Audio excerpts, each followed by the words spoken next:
عليهم حفيظا ويقولون طاعة فإذا برزوا من عندك بيت طائفة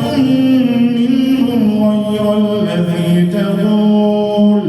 والله يكتب ما يبيتون فأعرض عنهم وتوكل على الله وكفى بالله وكيلا أفلا يتدبرون القرآن ولو كان من عند غير الله لوجدوا فيه اختلافا كثيرا وإذا جاءهم أمر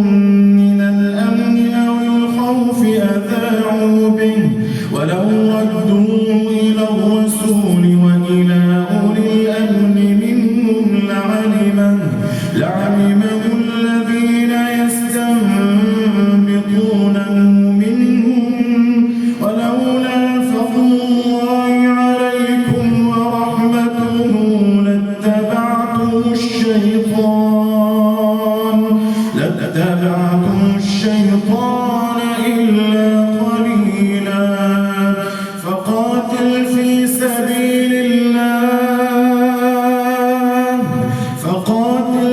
سبيل الله لا تكلف إلا نفسك وحرض المؤمنين عسى الله أن يكف بأس الذين كفروا والله أشد بأسا وأشد تنكيلا من يشفع شفاعة حسنة يكن له نصيب منها ومن يشفع شفاعة سيئة يكن له كفل